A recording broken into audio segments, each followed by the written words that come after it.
Ser indígena también, escuchando de algunas mayoras y mayores, significa ser originario de un lugar y ese lugar es ser originario de la tierra. Pues ser indígena también es saber cómo nos sentamos en la tierra, cómo la cuidamos, cómo convivimos con ella. Entonces, si estoy hablando del agua, cómo cuido el agua de verdad. Si estoy hablando de la tierra, cómo cuido la tierra de verdad. Si estoy hablando de algo, cómo lo tomo en práctica en mi diario vivir. O sea, es más allá de lo que se muestra en una sala, sino que es como los procesos que vamos retornando hacia la raíz.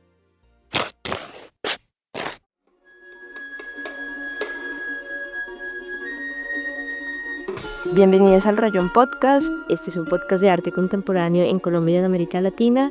Y hoy estamos desde Popayán, en la vereda Clarente, grabando directamente desde el Cauca. En este segundo capítulo del Rayón Podcast estamos con la artista Estefanía García Pineda, quien es artista y curadora de Montelíbano, Córdoba. Ha venido tejiendo procesos sociales y comunitarios ligados a la memoria, el medio ambiente y la actividad minera. Es parte del colectivo Minga de Pensamiento, Prácticas Decoloniales y productora en Residencias Artísticas Popayán, como a 20 minutos de Popayán. Bienvenida, Estefanía, ¿cómo estás?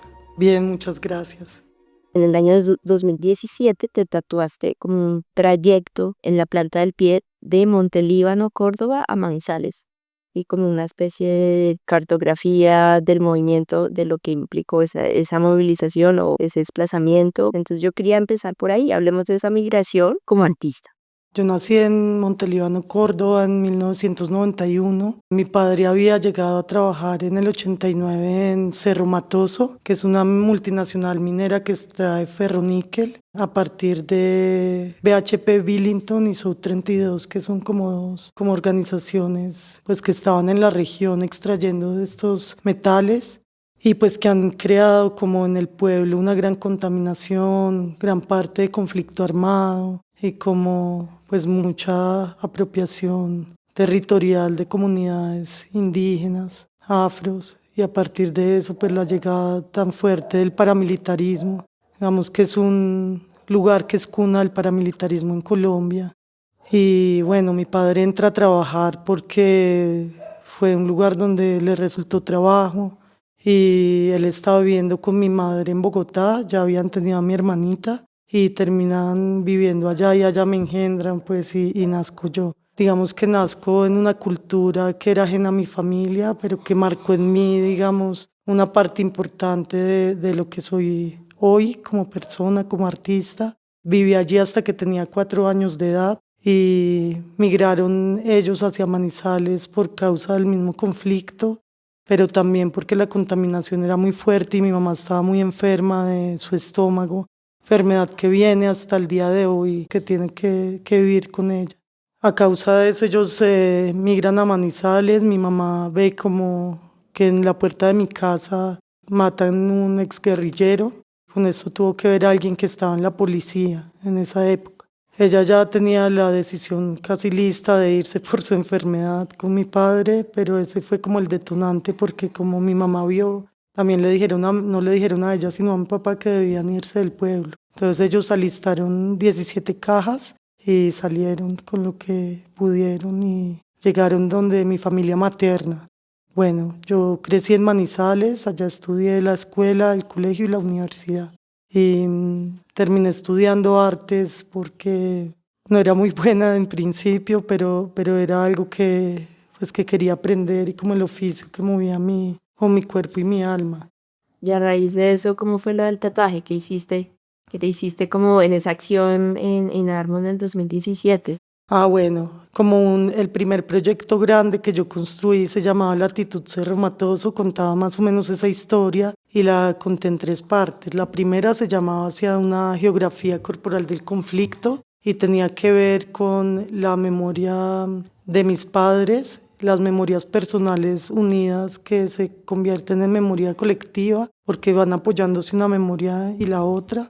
Y con fragmentos como de mi cuerpo, o sea, mis dientes, mi cabello, mi piel. En una primera parte, por ejemplo, hice unas radiografías de mi cráneo de frente y de perfil hablando de la desaparición forzada y cómo los dientes siempre se conservan. Pues las primeras pruebas para detectar, digamos, un cuerpo son la carta dental y los dientes siempre se conservan al enterramiento o incineración. También hice como un video donde ellos van relatando la historia y tejo la palabra cerromatoso con mi cabello hilado sobre mi mano. Y el video, digamos, va ocurriendo mientras se va complementando la historia del uno y el otro que se entrevistaron aparte. Y bueno, como otros componentes, como mapas que me hizo mi mamá para volver al pueblo. La segunda parte, ahí llega el tatuaje. Yo me preguntaba mucho sobre mi memoria personal porque no recordaba mucho de niña, sino las fotos, porque mi papá era fotógrafo, las fotos que él tenía de mi hermana y mía. No conocía muy bien el contexto histórico del pueblo, ni lo entendía bien, pues dentro de mi memoria infantil, obviamente. Entonces yo retorné al pueblo, hice un viaje por tierra desde Manizales hasta Montelíbano y todavía no tenía pensado qué iba a hacer, digamos, con esta parte de la memoria personal, pero cuando yo regreso hice primero en la Alianza Francesa como esta acción y ritualidad más que performance. Y pues había llamado ya a un tatuador, había pensado como que la memoria personal se va borrando si no tiene como la retroalimentación de otras memorias. Y como no era algo que yo comúnmente preguntara a mis padres, no alimentada, la había borrado casi por completo. Entonces el tatuaje se borra a medida que uno va caminando, así como se borra pues la memoria personal, sino tiene como ayuda de otras memorias. Entonces es una acción que la he hecho más o menos 6 veces en mi vida en diferentes contextos y que para mí ha sido muy importante porque cada que hago esta acción y esta ritualidad me hace como reflexionar mucho sobre la historia de mis padres. Entonces creo que fue un proceso de sanación familiar bien importante. Y la tercera parte como de este proyecto tiene que ver con la memoria histórica y tiene que ver con el registro fotográfico de la casa. Fui hacia la mina también, intenté ingresar a la mina, pero no lo logré. Entonces en ese proceso yo tengo como todo esto documentado y pues es importante porque la memoria histórica, a pesar de que pasan los años, no sigue diferiendo mucho de una época a la otra. O sea, siguen cuidándola entes privados, pero también entes estatales, poniendo los intereses de una empresa multinacional sobre los intereses de humanos, pero también de los no humanos que están en el territorio. O sea, sí, las plantas, la naturaleza, los mismos animales, pues. Esa memoria que reconstruyes me interesa como una acción que se hace también desde el cuerpo, pero que finalmente también después migras de Caldas al Cauca. Y pues esa migración me interesa, pues porque hoy estamos grabando desde el Cauca, estamos grabando en el marco también del Salón Nacional, número 47. Entonces, pues hablemos de esa otra migración que es tú asentarte aquí en el Cauca y eso también, ¿qué implicaciones tienen para tu trabajo, no? En principio, sí quiero decir que la migración es difícil porque finalmente yo siento que a uno lo constituyen como varios espíritus dentro de uno, donde nace, donde crece y donde habita. Entonces son culturas muy diferentes las tres y eso lo hace difícil porque finalmente soy de esos tres lugares, pero no soy de ninguno al mismo tiempo. Entonces eso es difícil, siempre soy como la persona extranjera dentro del lugar que habito.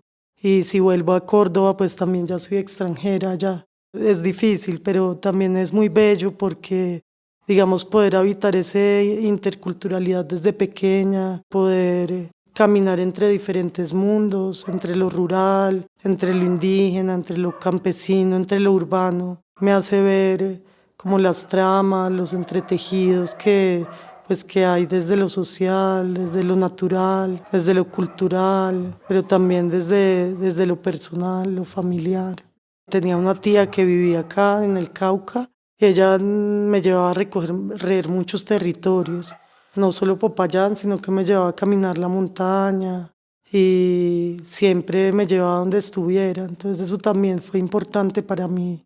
Cuando yo vine a vivir acá, pues es por mi compañero, digamos que lo conozco en Bogotá, le hice una invitación a una curaduría que estaba haciendo con la Universidad Nacional y pues nos conocemos y comenzamos a trabajar desde Popa York, que es como la residencia artística, pero también conformamos Minga Prácticas Decoloniales, que son como procesos hermanos. Entonces Popayor es el lugar que recibe como agentes culturales, artistas, escritores, críticos, pero también sabedores, médicas y médicos tradicionales, hacedores.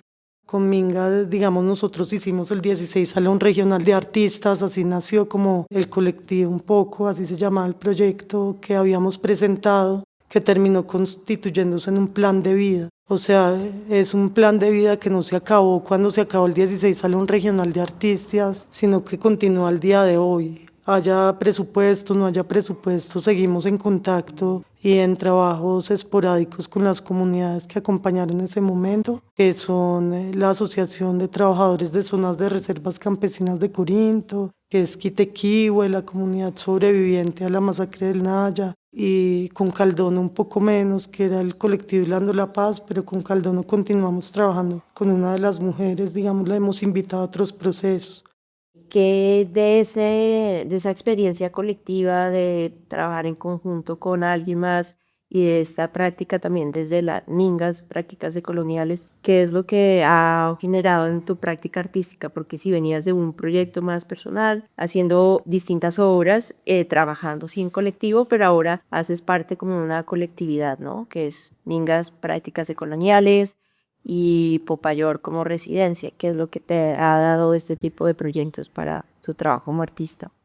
Pues yo, digamos que en todos los trabajos que había hecho previamente, siempre los he hecho como en Minga, en colectivo, sea con mi familia, o sea, yo reviso como lo que hacía antes de venir acá y todo ha sido colectivo. Y digamos que algunos procesos que firmaba como personal siempre tenía ahí en co-creación con y citaba a las personas porque de todas maneras siento que no hay nada que sea personal como tal, todo siempre termina siendo una construcción colectiva porque las ideas no emergen de uno, sino que emergen del territorio. O sea, las ideas las da el lugar donde uno habita, donde camina, montañas, ríos, pero también la ciudad, pero también la familia, pero también las comunidades. Y lo que ha cambiado es tal vez la percepción que ha sido más profunda y más arraigada en eso, ¿no? Que no es uno solo, sino el otro, que uno, digamos, no es pionero,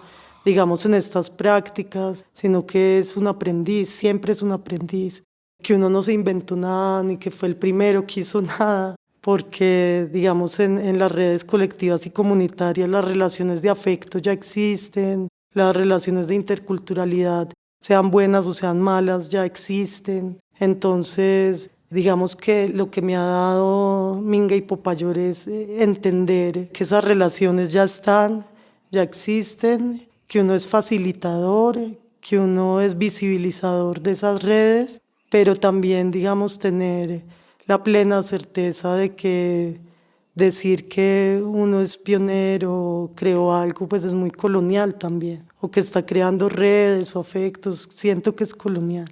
Pero ustedes sí abrieron un camino en términos de crear, por ejemplo, un salón indígena. Bueno, ahorita vamos a hablar con Edison. Ustedes como colectividad tienen una misión que va más allá de ser los pioneros, sino es una misión que está realmente generando un impacto hacia futuro y hoy lo podemos ver quizá en el salón. En el momento de grabar este episodio está en curso el 47 Salón de Artistas, Cauca, Asamblea de Mundos Posibles, y justamente el colectivo de prácticas decoloniales está mostrando en una sala de la Casa Museo Guillermo León Valencia, en Popayán, una serie de instalaciones que son el resultado pues del trabajo colectivo, que tienen que ver con las luchas del líder del movimiento indígena Manuel Quintín-Game, pero también de un juicio histórico que le hacen al expresidente Guillermo León Valencia. Yo te pregunto, ¿qué significa para el colectivo mostrar este trabajo hoy en el Cauca y también a la luz de los procesos que han venido tejiendo desde hace ya un tiempo? El Salón de Arte Indígena yo siento que ha sido bastante importante. Lo comenzó Edinson en el 2014 con el colectivo 83. Fue un semillero, ha sido un semillero importante de artistas indígenas en Colombia porque los museos y el arte contemporáneo siempre tenían uno o dos artistas indígenas. En esa época, digamos, tenía mucha fama el artista Carlos Jacanamijoy, pero digamos que era casi el único reconocido dentro del mundo del arte contemporáneo. ¿Qué hace el Salón de Arte Indígena? Es el visibilizador de esos otros mundos para conectar con el mundo de arte contemporáneo y ahí nacen muchas semillas, digamos que al día de hoy están como inmersas en este mundo. Yo llego a acompañar el Salón de Arte Indígena en las últimas 4 versiones, pero también he tenido como hay personas que han sido semillas y dentro de Minga también, uno de ellos es uno de los curadores ahorita del Salón Nacional de Artistas, que es Eider Calamás. Él fue una semilla de nosotros y una persona, digamos, que nos ayudó a sembrar mucho pensamiento y práctica. Pero nosotros también le sembramos al pensamiento y práctica. Y así muchos artistas, por ejemplo, Juliet Morales, también es como hijita de una parte de nuestro proceso y es como una alegría inmensa ver que se mueven por lugares que querían y sentían navegar. Entonces siento que esa es una misión de visibilización y de sembrar en la gente. Por otro lado, en una mesa nacional que se hizo acá en el Cauca cuando Andrés García de la Rota era asesor de artes visuales, él era una persona que estaba escuchando mucho el territorio realmente, igual que Juan David Correa. Siento que tenían como una mirada bien puesta en descentralizar el campo de las artes plásticas en Colombia, es decir, que la cultura no solo se moviera en Bogotá, Medellín y Cali, por una razón sencilla, porque ya hablamos en la primera parte de desplazamientos. Entonces en esa mesa yo exponía que a mí me preocupaba, siendo una persona que se había desplazado toda la vida, la situación de desplazamiento cultural que no está catalogada digamos, en situaciones de migración en Colombia, y quizás el desplazamiento cultural muchas veces es desplazamiento cultural forzado, porque tantos artistas de territorio terminan yendo a ciudades capitales, porque la cultura no estaba llegando al territorio. Y digamos que para sobrevivir desde lo que hacen y lo que aman, pues muchas veces terminaban desplazándose, o para estudiar, o para trabajar, o para exponer, o para ser más visibles. Entonces, eso lo exponía ahí, me parecía como muy fuerte.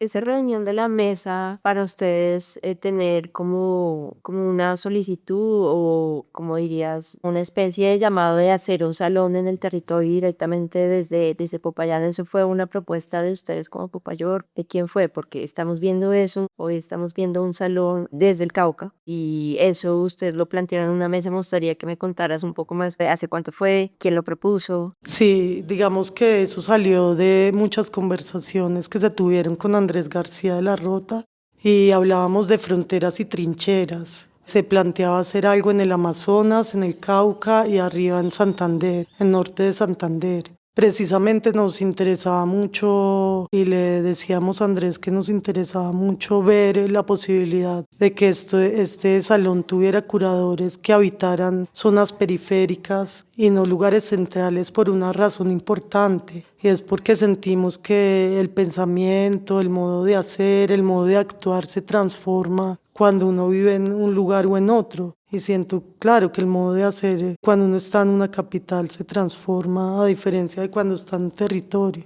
por las mismas posibilidades que ofrece, ¿no? Por ejemplo, ¿cuál es la importancia más en este territorio? La minga. ¿Cuál es la importancia más en este territorio? Sí, la minga, que traduce el trabajo colectivo por un futuro común, ¿cierto? Pero digamos que se mueve más, por ejemplo, en Bogotá y en Medellín, más que en Cali, pero en Bogotá y en Medellín se mueve más como el arte para sala de exhibición, para coleccionismo.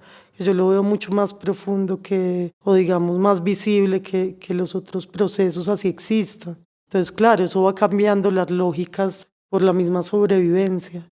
Entonces hablábamos de eso, de la importancia de invitar personas que habitaran periferias para que también existiera esa interculturalidad, que a veces dista de lo que hoy se constituye como Estado-Nación, que el Estado-Nación también es muy centralista y es una forma de racismo epistémico y cultural.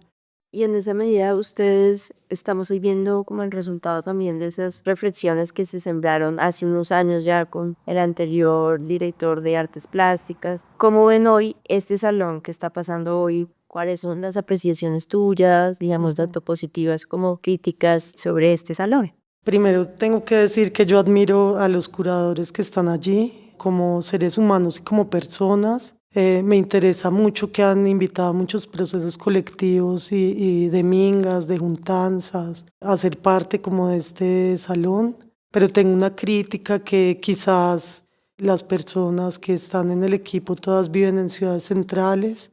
El equipo curatorial, pero también el equipo de producción, y que las personas que son de Popayán, digamos, sí participaron, pero más como en figuras de asistencia, ¿no? Pues si esto le da como otra lógica, ¿no?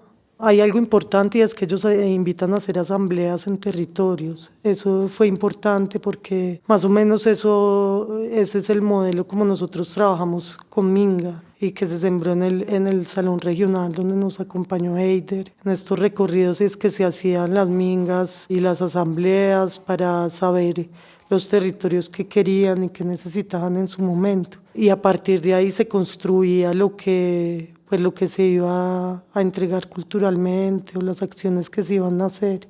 Luego hubo una parte expositiva que también se hizo en Popayán, cuando nosotros hicimos el regional, y era a partir de artistas que vivían en territorios, independientemente si eran urbanos o rurales, pero que movilizaban muchas formas sociales de lucha y cómo mostraban desde el arte una ventana hacia eso que ellos luchaban. Entonces me parece que es una organización similar, o sea, esa parte igual pues me gusta, pero sí siento que es importante que en los procesos, digamos, de dirección, de producción, haya gente que habita el territorio, ¿no?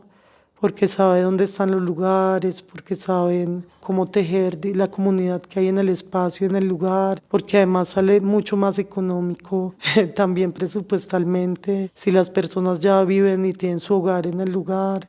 Pero también para mí era importante pensar en qué se deja en el territorio, porque las redes de afecto ya existen, las redes de interculturalidad existen, pero aparte del afecto, de las creaciones culturales, de las encontranzas, de las juntanzas, ¿qué queda? O sea, espiritualmente ¿qué queda? Materialmente ¿qué queda? ¿Se va a acabar, digamos, esta apuesta cuando se acabe el salón? Pues algo que va a continuar, o sea, ¿se vio como un proyecto o se ve como un plan de vida? Pero también hay una cuestión importante y es pensar si entra el ministerio, digamos, a intervenir en comunidades que ya son autónomas y que ya tienen procesos autónomos y entra a apoyar desde lo económico, hay que preguntarse hasta dónde va a llegar la autonomía que ya existe. O sea, creo que es algo de sentarse, conversar y plantear muchas veces, precisamente porque una lógica es la del Estado, por muy revolucionario que se piense que está en el momento,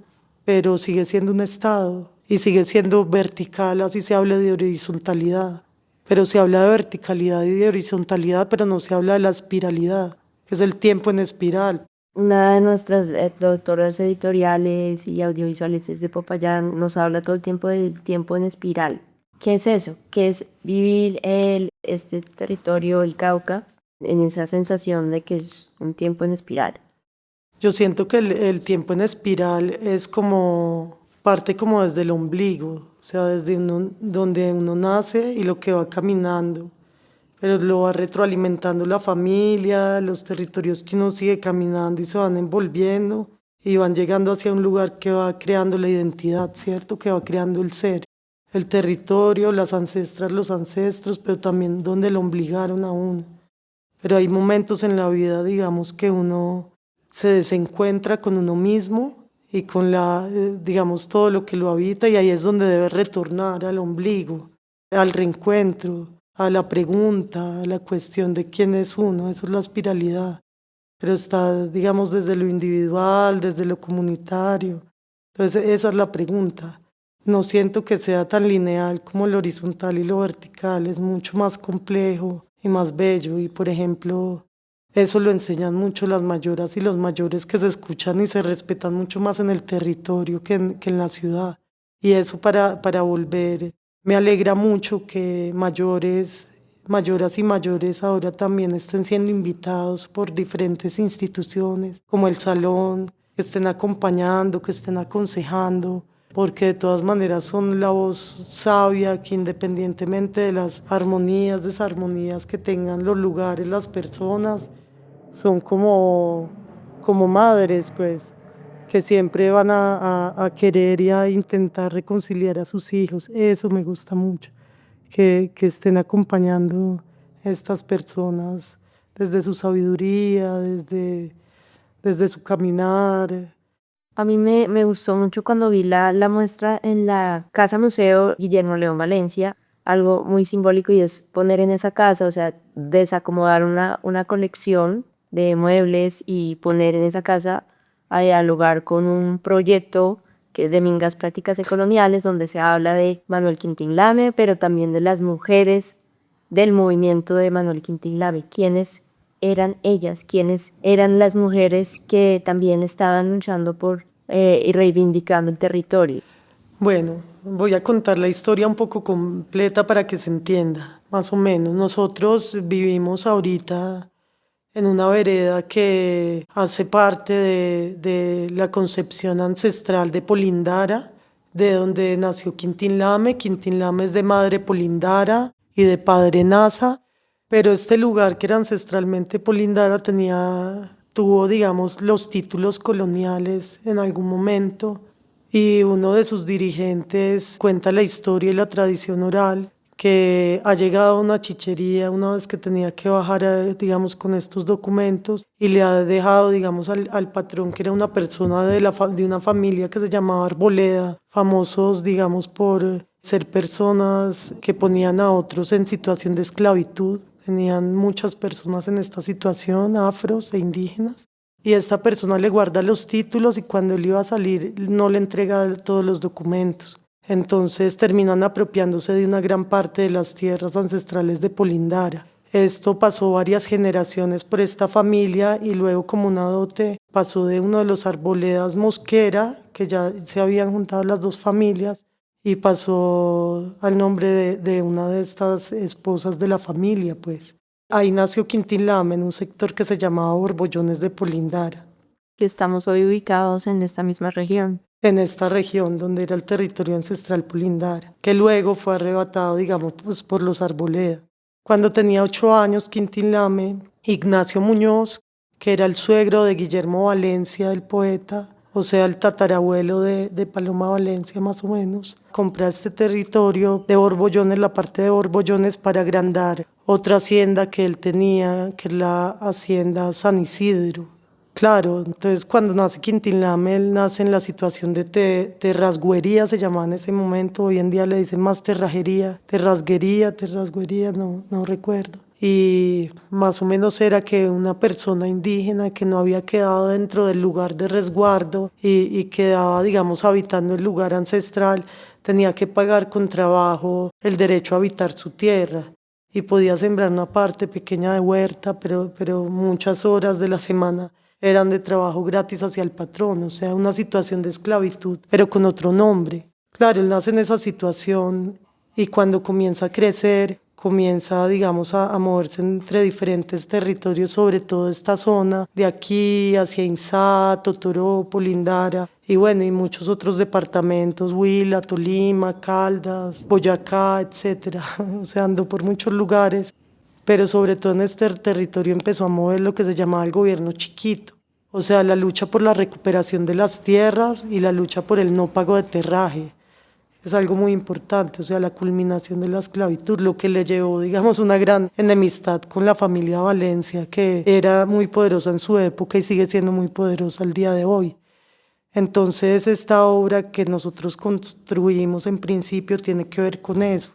El movimiento indígena, con uno de sus pensadores más reconocidos, que es Quintín Lame, versus las familias terratenientes en cabeza de los Valencia Muñoz, que es como toda la estirpe que sigue gobernando al día de hoy la región. Políticamente también el país, que una de las senadoras pues, de la familia sigue vigente al día de hoy. Por esas épocas era importante pensar en el movimiento de mujeres lamistas. Se da en 1927, Quintín Lame reúne a 14.000 mujeres aproximadamente de 8 departamentos: Cauca, Huila, Tolima, Nariño, Caldas, Boyacá, Santander, Valle. Y en el manifiesto destacaba el robo de tierras, el saqueo a partir del licor que se daba hacia los compañeros indígenas. Entonces también el licor como instrumento colonial de dominación, por ejemplo, que recuerden fue la causa de que el lugar donde nace Quintín Lame fuera arrebatado por las familias coloniales, y así como él, muchos de los territorios.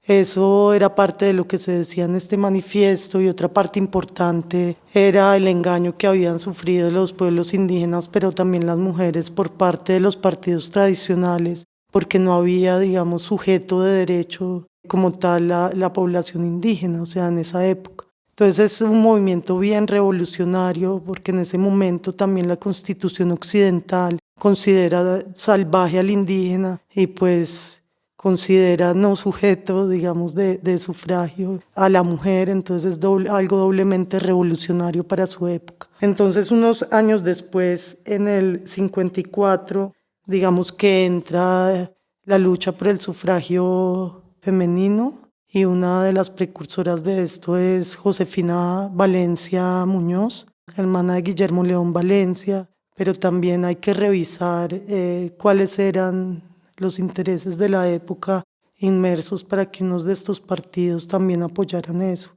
¿Cuáles eran los intereses en ese momento en términos de luchas feministas en contraste con luchas feministas de las mujeres lamistas? Las mujeres lamistas hacen este manifiesto 20 años antes, cuando todavía el sujeto indígena era considerado como salvaje, y las mujeres no eran, digamos, sujetos políticos tampoco que contara su voto y su manifestación. Cuando se hace lo del sufragio femenino, de todas maneras las comunidades indígenas seguían siendo consideradas salvajes, entonces no estaban de todas maneras incluidas dentro de esta lucha, y de todas maneras siento que había como un afán de dominación de uno de estos partidos, y de todas maneras se considera. Pero como dijimos anteriormente, claro, de todas maneras también es precursora de muchos derechos que al día de hoy podemos tener las mujeres.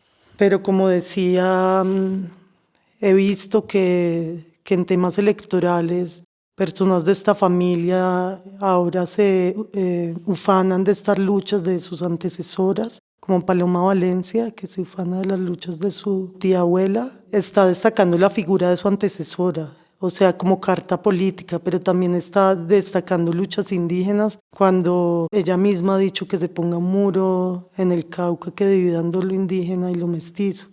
Entonces se me hace muy extraño, por ejemplo, que ellos han abierto hace un tiempo las casas museos Valencia, que ahorita son apoyadas también por el Museo Nacional, pero lo tienen abierto a muchas conversaciones desde lo indígena. Pero eso sí me pareció muy interesante del Salón Nacional, porque en la sala donde está nuestra propuesta, que está Minga, también hay unas propuestas muy interesantes como la de Puerto Resistencia, están unas propuestas muy importantes de compañeros MISAC, del derribamiento del Sebastián de Belalcázar, y es abiertamente muy crítica hacia toda esa historia. Entonces a mí me pareció muy interesante, porque precisamente irrumpe con lo que, digamos, con esta especie de apropiación que se estaba dando desde la historia de esta familia. Entonces, para nosotros, por ejemplo, fue importante estar en esta exposición y en esta sala. Nos invitan Laura Campas y Carolina Chacón, y precisamente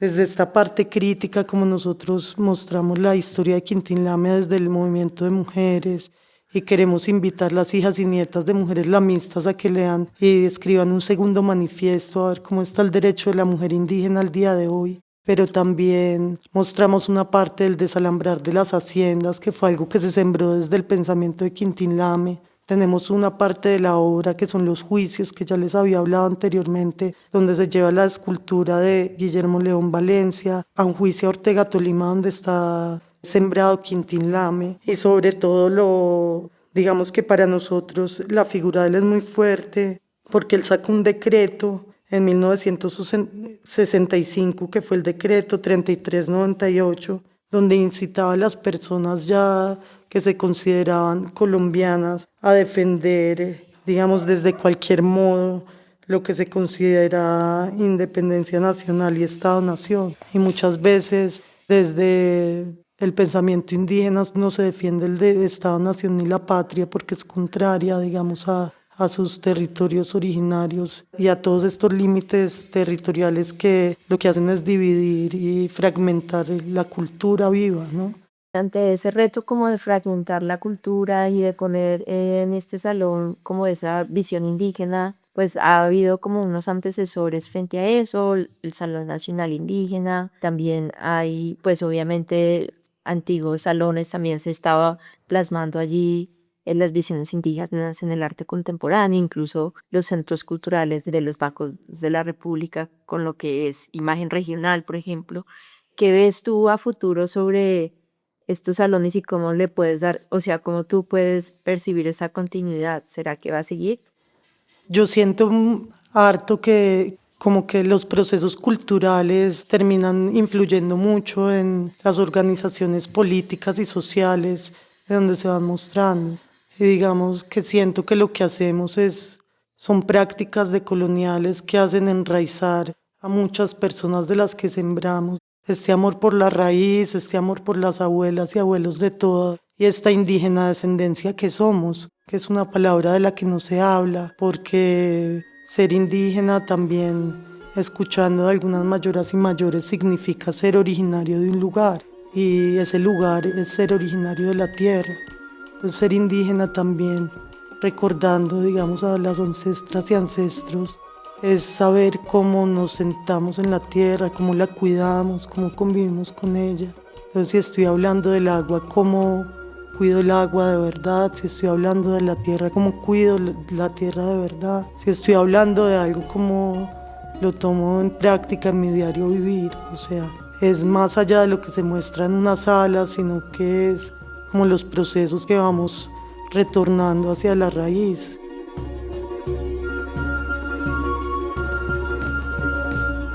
Gracias, Estefanía, por abrirme las puertas, abrirme el espacio en Residencias Popayol, aquí en el espacio de Mingas de Prácticas Decoloniales.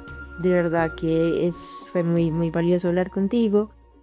Yo quiero agradecer también, quiero saludar muy especialmente a nuestros donantes Esteban Peña Parga, Gregorio Sánchez, María Paula Hoyos, Leila Cárdenas, Carlos Camacho y Gabriela Díaz Velasco. Les doy un saludo muy especial porque ayudan a patrocinar este proyecto independiente. También quiero contarles que este capítulo fue producido y grabado por Analisa González, fue editado por Antonia Bustamante, la asistencia editorial y producción audiovisual por Isabel Turga, el guión, la investigación por Analisa González y la música y composición por David González. La imagen y diseño de las portadas es por Marcela Frado. Gracias a todos por escuchar. Gracias, pai pai, chute pai, takatuka.